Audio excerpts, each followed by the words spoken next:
Hi everybody and welcome back to Nature Boy 070.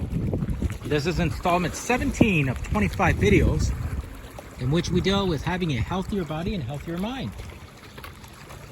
In video 16 we talked about engaging our social life, how to re-engage and how to approach people that might have different views or things that may trigger us during the course of our conversations.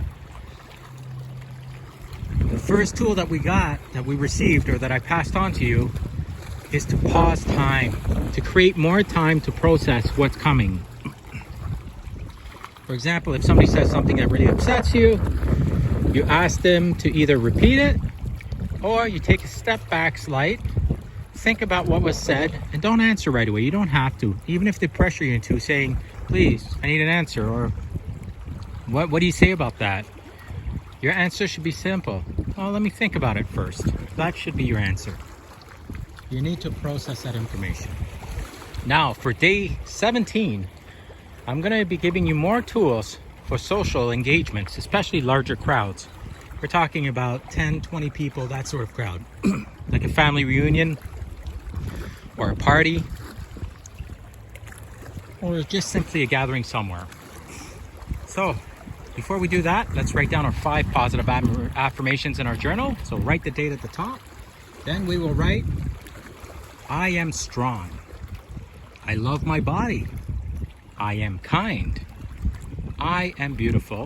And finally, last but not least, in big letters, I can. Because I know in my heart that you can do anything you want, you put your mind to. So, going back to social engagement. A lot of you may be thinking that it's going to be hard to be amongst a lot of people that might have varying views, that may say things that will trigger you. I'll give you a classic example. When I'm at a party, and I really dislike people who swear. It really drives me bonkers, and I don't know why it does that, and I've thought about it, and I've put that thought away, and I dismissed it. But I was at a social gathering where somebody was swearing every other sentence. And I couldn't leave the conversation because the conversation was directed at me. So what I did instead is I took a step back using the first tool that we learned and said, whoa, just give me a moment here. I'm not sure I'm enjoying this conversation because you swear a lot and it bothers me. I don't know why it does. It's nothing against you. It's who I am. But I'm going to stop this conversation.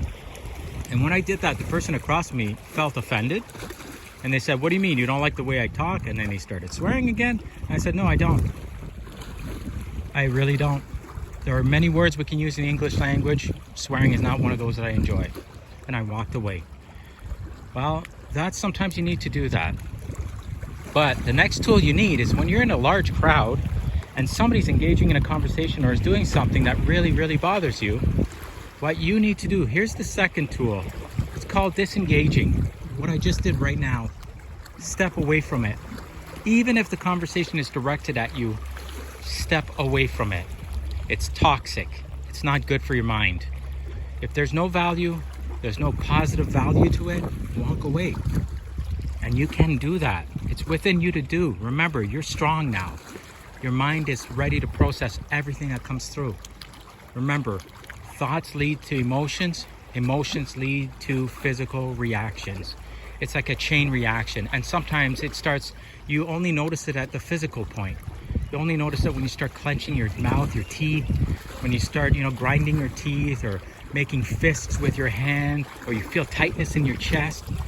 That's the physical part. That means you've ignored your first signs, your first warnings. The first sign should be the thought that comes into your mind. And remember, we talked about this previously on thought trapping. So keep working on that. But for the time being, you have 2 tools now when you're in social gathering. You can pause time, slow time, so you can process the information and decide whether it has value for you or not. The second tool is if you find that something has 0 value, then walk away, disengage. It's only going to make you feel worse. And here, I'm going to give you an activity to do as well. I want you to go outside at some point when you see clouds like this. All right? And I want you to think in your head, what comes to your mind? When you look at that? A lot of people say, oh no, rain is coming. Bingo. Do you hear the oh no? That's your negative approach to it. So when you hear, oh no, rain is coming, think about that for a second and say, well, how bad is rain? Does it hurt us? No. Does it wash the land? Yes. Can I bring an umbrella and wear a raincoat? Yes. So what's the negative value there? There's none. So instead you should be saying, oh, rain clouds are coming. That'll feel nice to hear that nice rain at night. It helps me sleep. So start thinking that way. And if you can do that, you're on your way to feeling better already. Now the next video number 18, we're gonna be continuing into a social gathering, social settings. And video 19, we'll move into a little bit more tools and more ways to practice. And finally, videos 20 to 25, it's really, we're gonna be rehearsing ourselves, our bodies and our minds together. We're gonna work it out together. I guarantee you by video 25, you're gonna feel a lot better and you're gonna be ready to take on the world with a head held high and a happiness in your heart. This is Nature Boy, thanking you for watching and listening to this video. If you like the video, leave a like, leave a comment on what you'd like me to address, if anything. And finally, if you could subscribe, I'd really enjoy that. Thank you so much. Have a great day.